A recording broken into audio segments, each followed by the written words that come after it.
Welcome to प्रहार classes guys. मेरा नाम है चंदन त्रिपाठी और इस वीडियो में हम लोग डिस्कस करने वाले हैं 26 अक्टूबर के जो इम्पॉर्टेंट करंट अफेयर्स बूस्टर की वीडियो है उसको।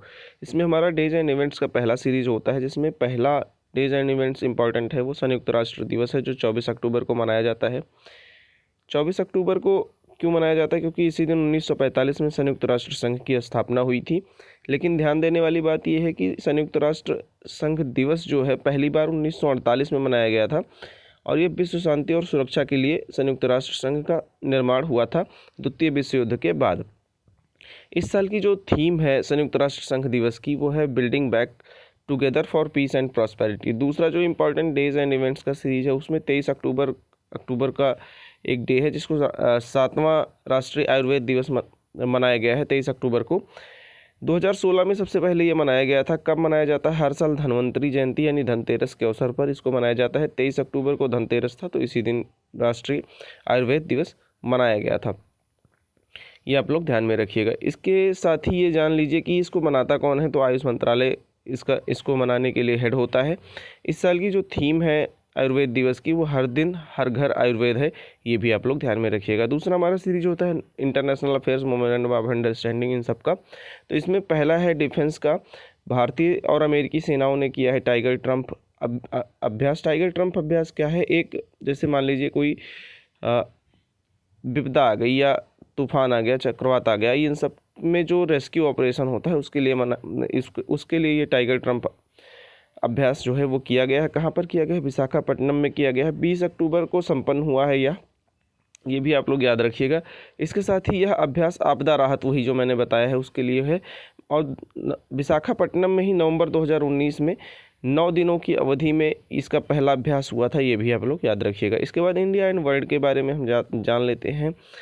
अफ्रीका में शांति और सुरक्षा पर डकार अंतर्राष्ट्रीय मंच आयोजित होने वाला है, जिसमें विदेश राज्य मंत्री बी मुरलीधरन, विदेश राज्य मंत्री हैं, विदेश मंत्री नहीं, ये आप लोग ध्यान में रखिएगा, बी मुरलीधरन सेनेगल में जो आयोजित होगा अफ्रीकी में शांति और सुरक्षा पर डकार अंतर्राष्ट्रीय मंच, उसमें ये भाग लेंगे भारत की तरफ से। कार्यक्रम का उद्घाटन डकार फोरम में सेनेगल के राष्ट्रपति जो है वो मैकी सॉल के द्वारा होगा।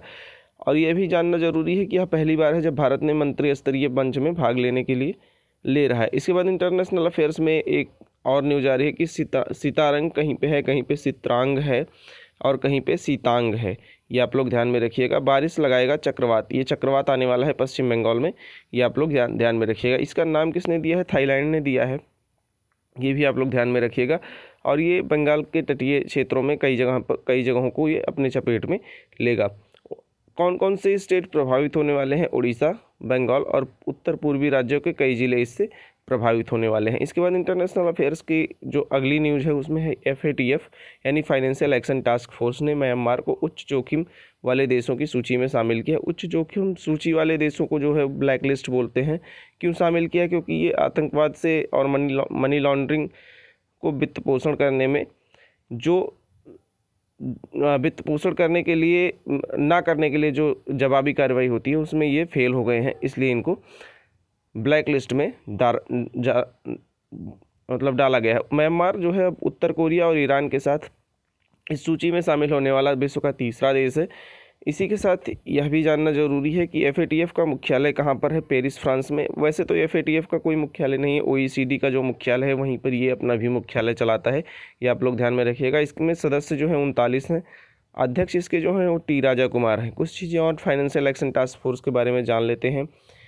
यह एक अंतर सरकारी संगठन है यानी इंटर गवर्नमेंटल बॉडी है, जिसकी स्थापना 1989 में 1989 में G7 की पहल पर किया गया था। G7 एक 7 देशों का ग्रुप है जिसका ट्रिक है जूस एंड GF, ये आप लोग याद रखिएगा। इसमें 7 देश हैं, जूस एंड GF।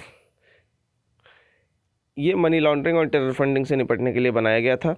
इसमें 2 प्रकार की सूचियाँ होती हैं, एक ब्लैक लिस्ट, एक ग्रे लिस्ट। ग्रे लिस्ट जो होता है थोड़ा कम टफ वाला होता है और ब्लैक लिस्ट ज़्यादा टफ वाला होता है।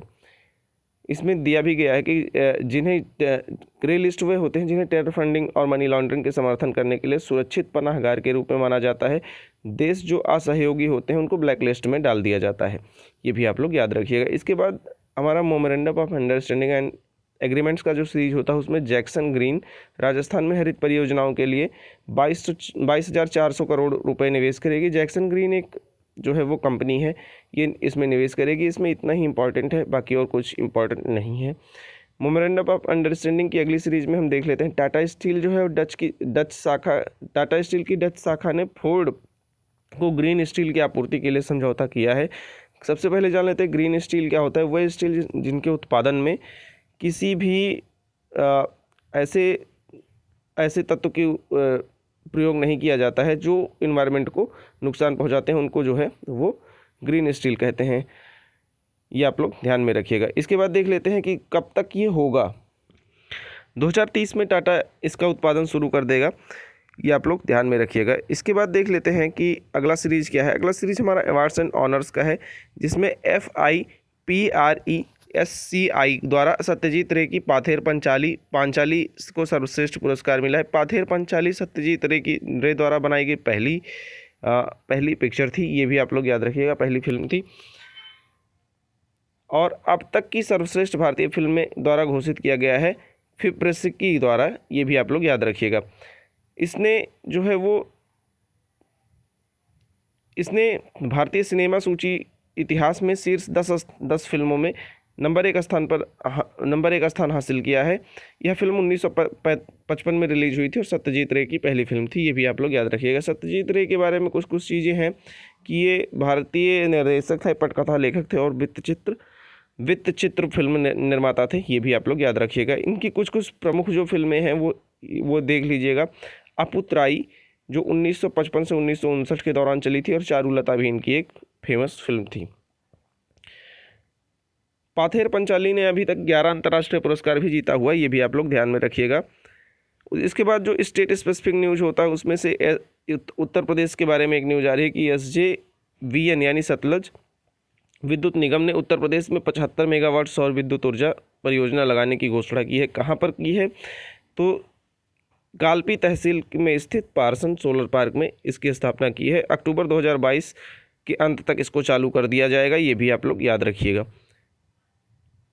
अवधि जो होगी 25 वर्ष की अवधि में होगी, जो पूरी ऊर्जा ये निकालेगी। SJVN का मुख्यालय जो है शिमला में है।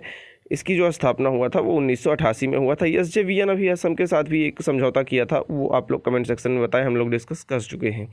इसके बाद जम्मू कश्मीर से एक न्यूज़ आ रही है कि 10वीं राष्ट्रीय पैनकेक सिलाट चैंपियनशिप का उद्घाटन वहाँ पर किया गया है।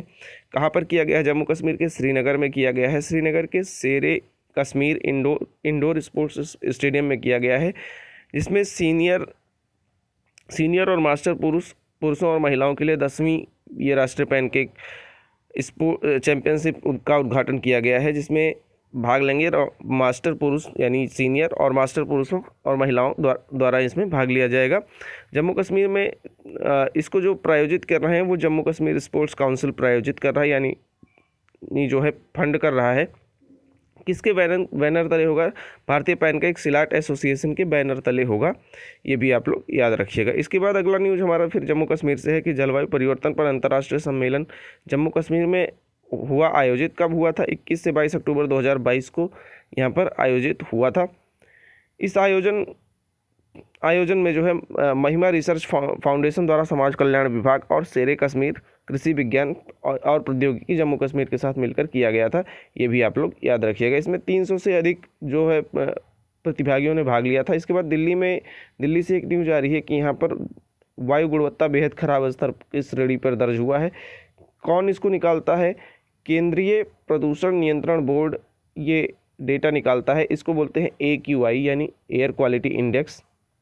इसमें 3 तरीके से निकाला जाता है। अगर एयर क्वालिटी इंडेक्स 0 से 50 के बीच में है तो इसको अच्छा मानते हैं, 51 से 100 के बीच में है तो संतोषजनक मानते हैं, और 101 से 200 के बीच में है तो मध्यम, और 200 से 300 के मध्य आया तो खराब मानते हैं। इसके बाद अगला जो हमारा न्यूज़ है वो है स्पोर्ट्स सेक्शन से। स्पोर्ट्स सेक्शन में अमन सहारावत जी हैं, ये आपकी स्क्रीन पे शो हो रहे होंगे।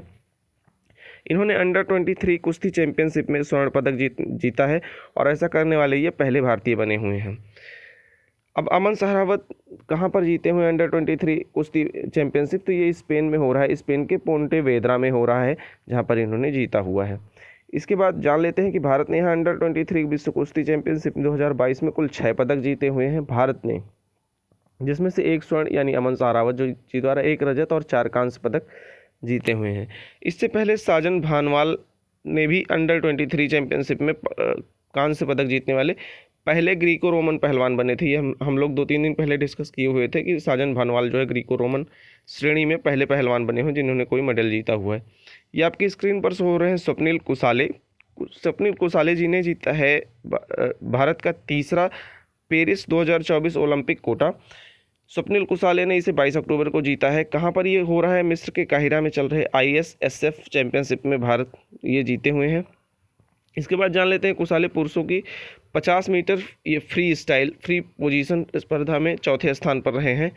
भुनीस मेंदिरत्ता ने क्रोएशिया के ओसोजेक में शॉटगन विश्व चैंपियनशिप में पुरुषों की ट्रैप स्पर्धा शूटिंग में भारत का पहला पेरिस कोटा जीता हुआ है। तो 2 इसमें न्यूज में है, भुनीस मेंदिरत्ता और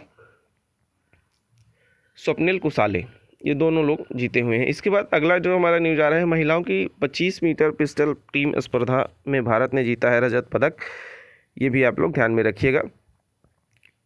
अब इसके बाद देख लेते हैं, ये मैक्स वर्स्टापेन है जो आपके स्क्रीन पर शो हो रहे हैं। मैक्स वर्स्टापेन इन्होंने जीता है 2022 का United states F1 grand prix जीता हुआ है। ये रेडबुल इनको प्रायोजित करती है, ये हम लोग डिस्कस कर चुके हैं। इसके बाद देख लेते हैं, इन्होंने मर्सिडीज़ के लुइस हैमिल्टन और फेरारी के चार्ल्स लेकर क्रमशः दूसरे और तीसरे स्थान पर रहे, मतलब इनसे हारे हुए हैं। मर्सिडीज़ के लुइस हैमिल्टन जो है वो दूसरे स्थान पर, फेरारी के चार्ल्स लेकर जो है वो तीसरे स्थान पर हैं। इसके साथ यह वर्स्टापेन की 75वीं पोडियम फिनिश और उनके करियर की 33वीं रेस थी जिसको इन्होंने जीता था। 2022 में जो 2022 के सीजन में वर्स्टापेन ने 13 रेस जीता हुआ। उन्होंने 9 अक्टूबर 2022 को जापानी ग्रैंड प्रिक्स भी जीता था। ये हम लोगों ने डिस्कस किया हुआ है 10 अक्टूबर वाले करंट अफेयर्स बूस्टर की वीडियो में। इसके बाद मैप इन न्यूज़ के सीरीज में हमारा आज का जो मैप है वो राजस्थान का है। राजस्थान क्षेत्रफल के हिसाब से भारत का सबसे बड़ा राज्य है, परंतु जो जनसंख्या के हिसाब से ये 7वां सबसे बड़ा राज्य है। क्षेत्रफल के हिसाब से उत्तर प्रदेश चौथे स्थान पर है और जनसंख्या के हिसाब से पहले स्थान पर, ये भी आप लोगों को जानना जरूरी है। राजस्थान का गठन जो है 30 मार्च 1949 को हुआ था। इसकी जो प्रमुख विशेषताएं, यहाँ पर 2 हड़प्पा के स्थल मिलते हैं, एक कालीबंगा एक बालाथल। इसके बाद यहाँ की प्रमुख जो नदियाँ हैं वो हैं लूनी, बनास, चंबल, घग्गर, साबरमती आदि। यहाँ पर 2 राष्ट्रीय उद्यान जो सबसे प्रमुख हैं वो एक सवाई माधोपुर में रणथंभौर राष्ट्रीय उद्यान है और अलवर में सरिस्का टाइगर रिजर्व है। ये भी आप लोग याद रखिएगा। जनजातियाँ यहाँ की भील, ढांका और गरासिया आदि हैं। इसके साथ ही एक चीज़ और जानने वाली बात है कि माही रिवर जो है वो माही रिवर राजस्थान और मध्य प्रदेश में बहती है और एक ही रिवर है जो ट्रॉपिक ऑफ कैंसर को 2 बार काटती है। ये आप लोग ध्यान में रखिएगा। इसी के साथ इस वीडियो में इतना ही है दोस्तों, इस वीडियो में इतना ही है और ये वीडियो छोटी और इन्फॉर्मेटिव लगी होगी। अगर ऐसा है तो आप वीडियो को लाइक कीजिए, चैनल को सब्सक्राइब कीजिए और अपने दोस्तों के साथ शेयर करना ना भूलें। Thank you very much.